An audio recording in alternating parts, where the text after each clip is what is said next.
Let's not sugarcoat this. Most people avoid having tough conversations with their peers and team members like the plague. Why? Because they are uncomfortable, emotional, and nobody wants to be the bad guy. But here's the truth. Avoiding tough conversations doesn't make you nice. It makes you negligent. If you're a leader, regardless of title, you owe your team honesty, clarity, and accountability. I'm giving you a playbook to have performance conversations that are direct, respectful, and will actually change things.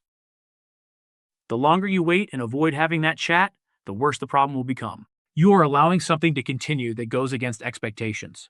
Your team is seeing this. By avoiding the conversation, you are allowing your expectation bar to be lowered. Whether it's a teammate missing deadlines, a peer dragging morale down, or a high performer losing their edge, silence is never kindness. If you don't address it early, resentment builds and performance tanks. Here's what to do. Act within 48 hours of noticing the issue. Delay turns discomfort into drama. Next, get clear on the facts. Be specific. What happened? When? What's the impact? Remember, don't crowdsource your courage. You're the leader. It's your job to say what needs to be said. Here is a quick win.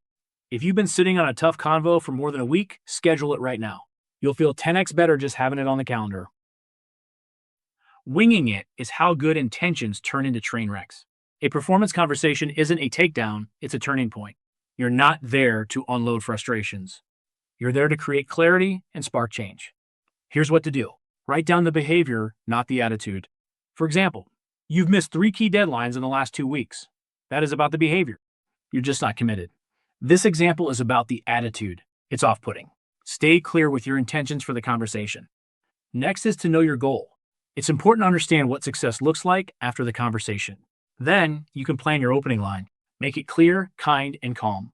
Here is a sample opener for you to build from. I want to talk about something I've noticed because your performance matters, and so does your experience here. Try this quick win. Prepare a 3-point script. Point 1 is what you are seeing. Point 2 is why it matters. Point 3 is what needs to change. You can be direct without being a jerk, and kind without being vague.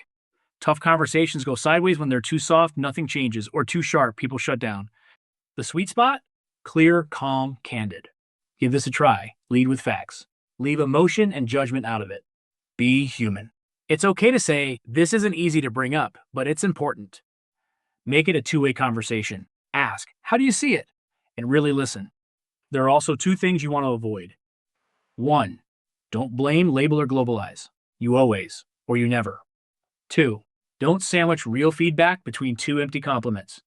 Try using this phrase for a quick win and to stay centered. The reason I'm bringing this up is because I believe in your potential and want to help you get back on track. The win isn't just saying the hard thing, it's sparking real movement. Here is your move. You can't just drop feedback and walk away. You need to create clarity around what comes next and involve the other person in building the solution. Give this approach a try.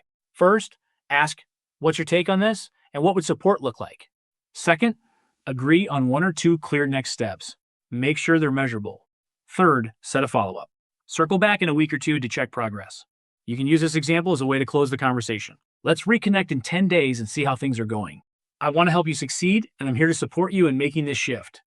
Give this one-liner a try for a quick win and to lock things in. Let's write down what success looks like so we're aligned and can track progress. If feedback only shows up when someone's failing, you've already failed as a leader. Don't let tough convos be rare events. Normalize performance feedback, good, bad, and everything in between. That's how you build trust, resilience, and growth. Here's your play. FIRs, give positive feedback regularly, specifically, not generically. Second, ask for feedback too. Model it. What's something I could do better and how I lead? Finally, treat feedback as a partnership, not a punishment. Your job is to help people grow, not catch them slipping. Here is your play. Start every team meeting with this question. What's one win and one challenge from this week we can learn from? It builds reflection, safety, and trust. You know what doesn't work? Avoidance. Passive aggression. Waiting until things explode. You know what does? Straight talk. Early intervention. Clear expectations. Real accountability. So, here's the mindset shift.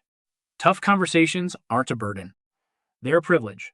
You're not calling someone out, you're calling them up. That's what leadership actually is.